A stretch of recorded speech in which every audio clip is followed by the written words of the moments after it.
বিনোদন কেন্দ্র হিসাবে ভিন্ন জগতের নাম অতুলনীয়। উত্তরের জনপদ অনেকটাই দেশের অন্যান্য অংশের তুলনায় ভিন্ন। এই এলাকাটি জনসাধারণের সরলতা আর উদারতার জন্য সুপরিচিত। উত্তরের প্রাণকেন্দ্র রংপুর থেকে ভিন্ন জগতের দূরত্ব মাত্র 16 কিলোমিটার। রংপুর জেলারই গঙ্গাচড়া উপজেলার খালেয়া ইউনিয়নের গঞ্জিপুর এলাকায় এই বিনোদন কেন্দ্রের অবস্থান। রংপুর শহর থেকে যে কোনো উপায়ে ভিন্ন জগতে যাওয়া সম্ভব। বাস, অটোরিকশা কিংবা ব্যক্তিগত যানবাহন ব্যবহার করে মাত্র 30 মিনিটের মধ্যেই ভিন্ন জগতে পৌঁছানো যায়। ভিন্ন জগৎ কতটুকু ভিন্ন, অর্থাৎ এর নামের সাথে কেমন মিল রয়েছে, তা ভিতরে প্রবেশ না করলে বোঝা যাবে না। প্রাকৃতিক সৌন্দর্যের লীলাভূমি উত্তরের জনপদের কিছু প্রকৃতিপ্রেমী মানুষ প্রায় 100 একর জায়গা নিয়ে এই বিনোদন কেন্দ্রটি নির্মাণ করেন। এটি শুধু একটি বিনোদন কেন্দ্র নয়, বরং একই সাথে এটি একটি পিকনিক স্পট, একটি শিশু পার্ক, একটি বিজ্ঞান প্রদর্শনী কেন্দ্র এবং অবসর যাপন কেন্দ্র। এখানে রাত্রি যাপনের জন্য রয়েছে মনোরম কটেজ, সাঁতার কাটার জন্য রাখা হয়েছে সুইমিং পুল এবং দর্শনার্থীদের জন্য রয়েছে চিত্ত বিনোদনের ব্যবস্থা। দৃষ্টিনন্দন এই অ্যামিউজমেন্ট পার্কে ভ্রমণ করতে হলে আপনাকে খানিকটা সময় হাতে নিয়ে আসতে হবে।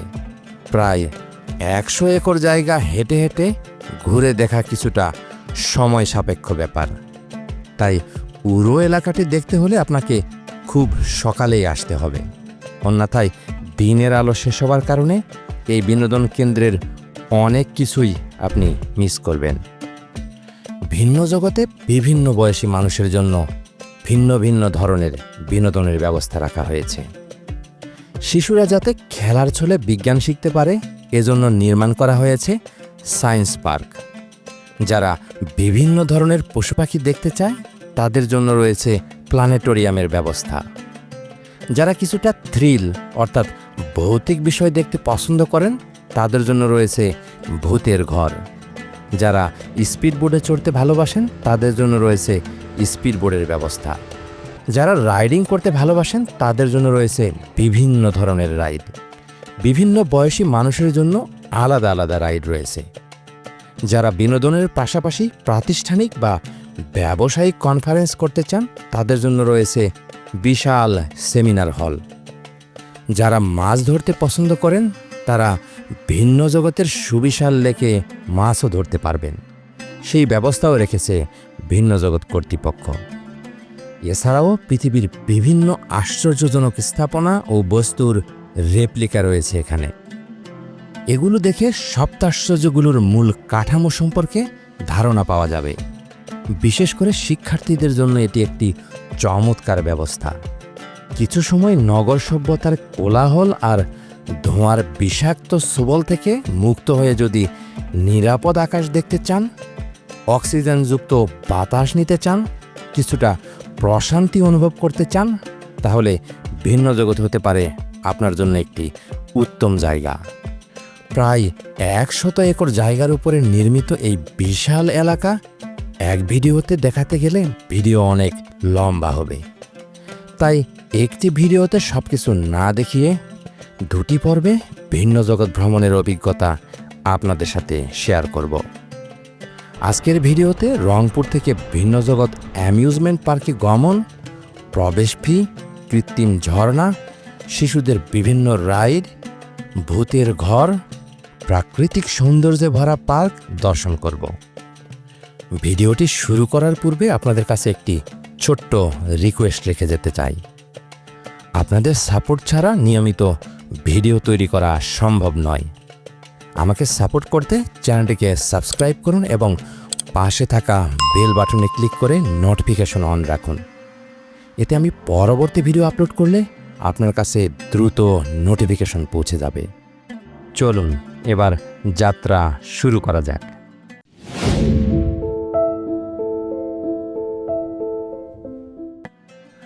উত্তরের জনপদ রংপুর শহরের প্রাণকেন্দ্র টাউন হল থেকে যাত্রা শুরু করছি। রংপুর দিনাজপুর মহাসড়কে পাগলাপীর পর্যন্ত রাস্তা একেবারেই সোজা, তাই যে কোনো যানবাহন ব্যবহার করে পাগলাপীর পর্যন্ত অনায়াসেই যেতে পারবেন। ভাড়া একেবারেই রিজনেবল। এরপর সেখান থেকে ব্যাটারি চালিত অটোরিকশা যোগে সোজা ভিন্ন জগৎ। আমি মোটরসাইকেলে চেপে যাচ্ছি, তার কারণে অতি অল্প সময়ে ভিন্ন জগতে পৌঁছে গেলাম।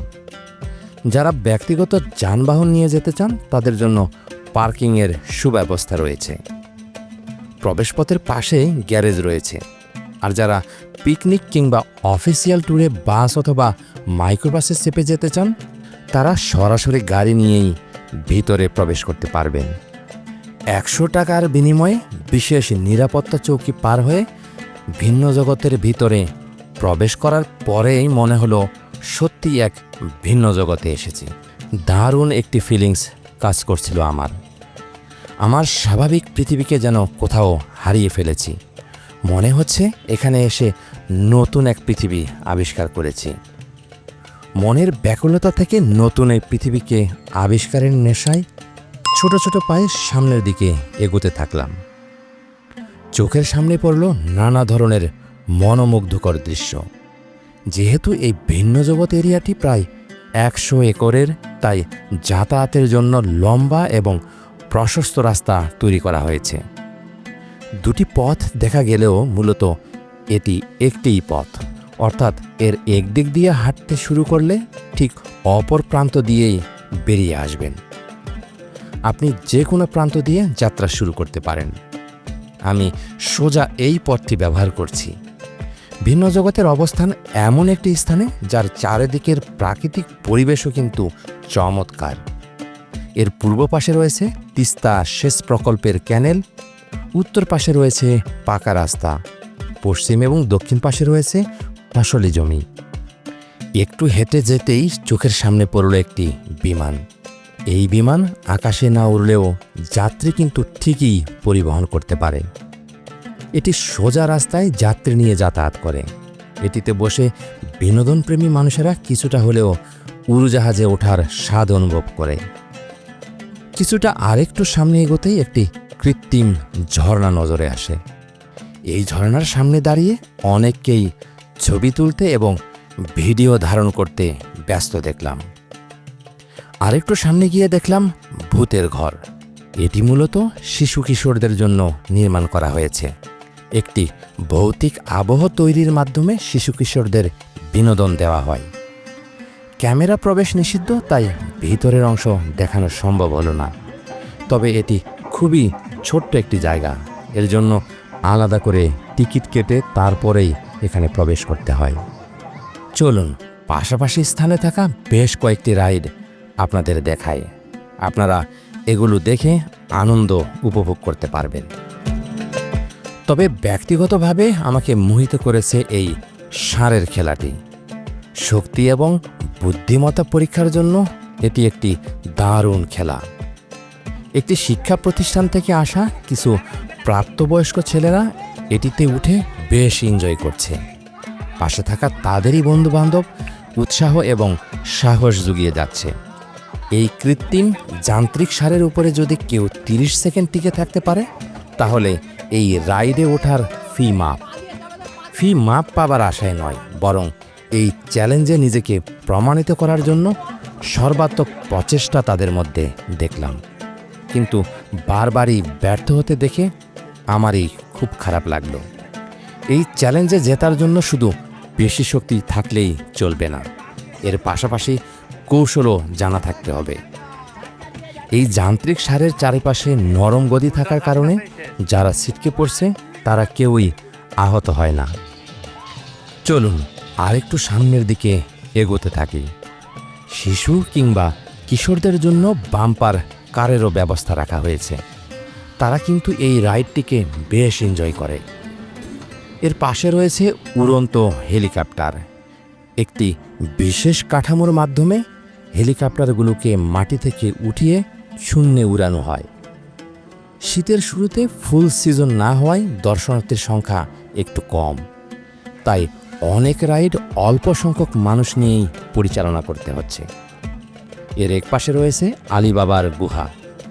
আপনারা নিশ্চয়ই আলীবাবা এবং 40 চোরের কাহিনী জানেন। ঠিক এই কাহিনীর আদলেই আলীবাবার গুহা নির্মাণ করা হয়েছে। আমি ভিতরে প্রবেশ করছি না, বাইরে থেকে আপনাদের যতটুকু সম্ভব ধারণা দেওয়ার চেষ্টা করছি। 30 টাকার বিনিময়ে আপনারা এই কৃত্রিম গুহাটি দেখতে পারবেন। এটি অক্টোপাস আকৃতির একটি ঘূর্ণায়মান রাইড। আগেই বলেছি, আজকে দর্শনার্থীর সংখ্যা একেবারেই কম, তাই অনেকগুলো রাইডকে একদম বসে থাকতে দেখেছি। চারিদিকে গাছগাছালির কোনো অভাব নেই। বিভিন্ন ধরনের বাহারি গাছ লাগানো হয়েছে এবং সেই গাছগুলোকে বিভিন্ন শেপ প্রদান করা হয়েছে, যা এই বিনোদন কেন্দ্রের সৌন্দর্যতাকে অনন্যতায় পৌঁছিয়েছে। জায়গায় জায়গায় বিভিন্ন প্রাণীর ভাস্কর্য তৈরি করা হয়েছে। এসব ভাস্কর্যের সামনে দাঁড়িয়ে অনেককেই ছবি তুলতে ব্যস্ত দেখা যায়। এটি হচ্ছে প্ল্যানেটোরিয়াম। দর্শনার্থী কম থাকার কারণে প্ল্যানেটোরিয়ামটির কার্যক্রম বন্ধ। আশা করি এই মুহূর্তে আপনি যদি ভিন্ন জগৎ ভ্রমণ করেন, তাহলে এই আয়োজন দেখার সুযোগ হবে আপনার। ডান দিক থেকে হাঁটতে হাঁটতে পৌঁছে গেলাম একটি বিশাল ফাঁকা স্থানে। বাম পাশে সায়েন্স ওয়ার্ল্ড থাকলেও এ বিষয়ে এ পর্বে কথা বলছি না। আগামী পর্বের ভিডিওতে ভিতরে যা কিছু আয়োজন রয়েছে সব আপনাদের সাথে শেয়ার করব। আপনারা ঠিক এই ভিডিওর উপরে থাকা আই বাটন থেকে অথবা ডেসক্রিপশনে থাকা লিঙ্ক থেকে ভিডিওটি দেখে নিতে পারবেন। এই ফাঁকা স্থানে দূরে একটি ভাস্কর্য নজরে আসছে, তাই তাড়াতাড়ি সামনের দিকে এগোতে থাকলাম, কারণ বিষয়টি আমাকে বেশ আকর্ষণ করছে। এর ঠিক কাছাকাছি এক জায়গায় ম্যাজিক্যাল মিরর নামে আর একটি আকর্ষণীয় ঘর তৈরি করা হয়েছে। এটিকে উপভোগ করতে হলে আলাদা টিকিট কাটতে হবে। মজার আয়নায় কি আছে? ভুলভুলাইয়া। চমৎকার।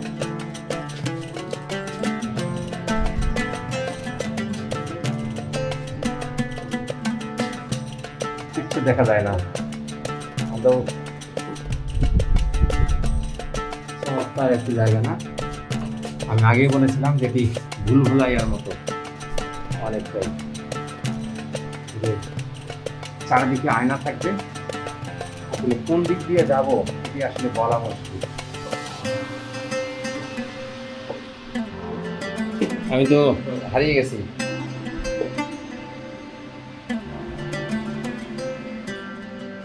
এ ভাইজান, বের হইতে পারতেছি না।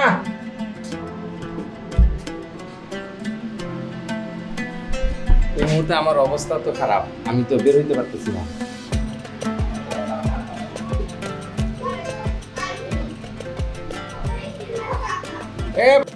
অবশ্যই আপনি যদি ভিন্ন জগৎ ভ্রমণ করেন তাহলে এটিকে মিস করবেন না। এর পাশেই রয়েছে চমৎকার একটি সেতু। সেতু পার হলেই আমরা স্পিডবোট স্টেশন দেখতে পাবো। চমৎকার লেকে যদি স্পিডবোটে ভ্রমণের অভিজ্ঞতা নিতে চান তাহলে আপনাকে এখানেই আসতে হবে। এখান থেকে স্পিডবোটের মাধ্যমে একটি লম্বা লেক ভ্রমণ করতে পারবেন। এর জন্য জনপ্রতি 100 টাকা করে গুনতে হবে। এর পাশেই রয়েছে সেই কাঙ্ক্ষিত স্ট্যাচু, যা আমরা দূর থেকে দেখতে পেয়েছিলাম। এই স্ট্যাচুর সামনেই বসে থাকার জন্য সিঁড়ির ব্যবস্থা করা হয়েছে। ধাপে ধাপে সিঁড়ি তৈরি করা হয়েছে, যাতে এখানে বসে দর্শনার্থীরা একটি লম্বা সময় কাটাতে পারেন অথবা প্রিয়জনকে নিয়ে কিছু কোয়ালিটি টাইম স্পেন্ড করতে পারেন। আজকের ভিডিওটিকে এখানেই সমাপ্ত করছি। ভিন্ন জগতের ঠিক দক্ষিণ পশ্চিম পাশে অবস্থিত বিশ্বের সপ্তাশ্চর্যগুলোর কয়েকটি রেপ্লিকা, বিশেষ করে চীনের মহাপ্রাচীর, তাজমহল, মস্কোর ঘণ্টা, পিরামিড, আইফেল টাওয়ার দেখাবো। সেই সাথে রোবট স্ক্রিলজন, আজব গুহা, নৌকা ভ্রমণ, শাপলা চত্বর, বীরশ্রেষ্ঠ এবং ভাষা সৈনিকদের ভাস্কর্য, lake drive, swimming pool, spinning head ইত্যাদি জায়গাগুলো ঘুরে ঘুরে দেখাবো। এছাড়াও জানাবো এর ভিতরে অবস্থিত কটেজগুলোতে থাকতে কত টাকা গুনতে হবে এবং কি কি ধরনের ফ্যাসিলিটি রাখা হয়েছে। আশা করি আপনাদের ভিডিওটি ভালো লেগেছে। ভিডিওটি ভালো লাগলে লাইক দিন এবং বেশি বেশি করে বন্ধুদের সাথে শেয়ার করুন। চ্যানেলটিকে সাবস্ক্রাইব করুন এবং পাশে থাকা বেল বাটনে ক্লিক করে নোটিফিকেশন অন করুন। ইনশাল্লাহ শীঘ্রই দেখা হবে এই ভিডিওর পরবর্তী পর্বে। আপনাদের সুস্থতা ও দীর্ঘায়ু কামনা করে বিদায় নিচ্ছি। আল্লাহ হাফেজ।